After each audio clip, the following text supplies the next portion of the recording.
দর্শক, আমরা এই মুহূর্তে যে বাড়িটির সামনে দাঁড়িয়ে আছি, এই বাড়ির 60 বছর বয়সী বৃদ্ধ রিনা আক্তার, যিনি স্বামী হারিয়েছেন আরও আগে।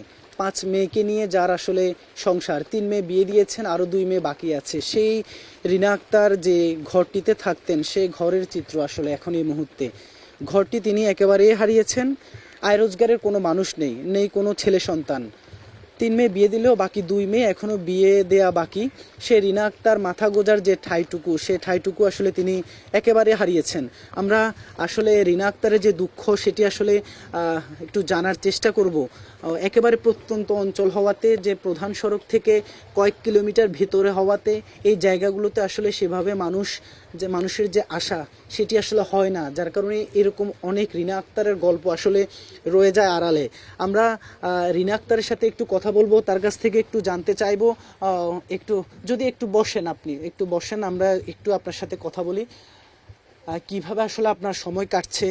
এই যে সহায় সম্বলটুকু, শেষ আশ্রয়টুকু তো আপনি শেষ হয়ে গেল, শেষ আশ্রয়টুকু চলে গেল, কিভাবে আসলে এখন আপনার দিন কাটবে?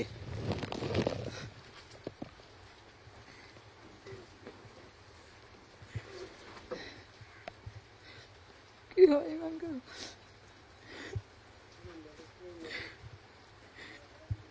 কষ্ট করে কিন্তু কাহিনী করি। একটু যদি আমরা কথা বলি, একটু যদি জোরে কথা বলি, যে আপনার এই যে দুঃখটা আমরা একটু আসলে জানতে চাই, জানাতে চাই মানুষকে। আপনার মতো এরকম এই যে মানুষ প্রত্যন্ত অঞ্চলে কি পরিমাণ কষ্ট, এই যে বন্যা দুর্যোগ আপনার সেই সহায় সম্বলটুকু নিয়ে গেল। স্বামীহারা আপনি এই বয়সে আসলে কিভাবে দিন কাটাবেন, কিভাবে কি হবে আপনার? কেঙ্গের ঘুমা বাজে এরা সাহায্য করিবে করি সংসার এমনিতে কিভাবে চলে? হস্ত বিষ্ট করে চলি তেরে বাজে কেঙ্গের ঘুম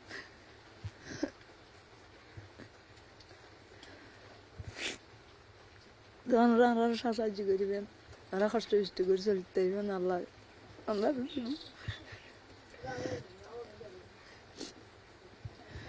গদ্য গান ঠিক করে দিবেন।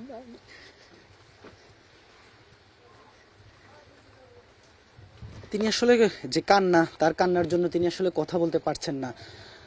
সমাজের বিত্তবানদের দিকে তিনি আসলে তাকিয়ে আছেন, সরকারের দিকে তাকিয়ে আছেন। এই যে 60 বছর বয়সে আয় রোজগারের কোনো মানুষ নেই, কিভাবে আসলে তার বাকি জীবন কাটবে?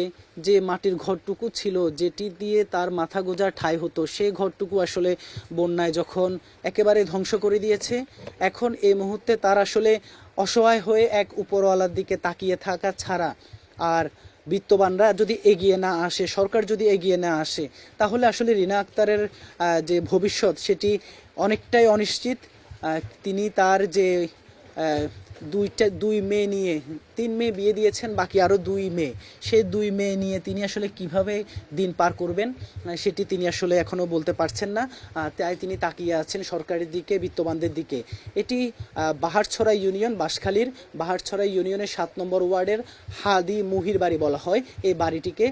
সে বাড়িতে রিনা আক্তার আসলে এখন যে অনিশ্চিত ভবিষ্যৎ, অনিশ্চিত সামনের দিকে তিনি আসলে তাকিয়ে আছেন। কিভাবে তার বাকি দিন কাটবে, সেটি তিনি ছেড়ে দিয়েছেন আসলে প্রকৃতির হাতে, সৃষ্টিকর্তার হাতে।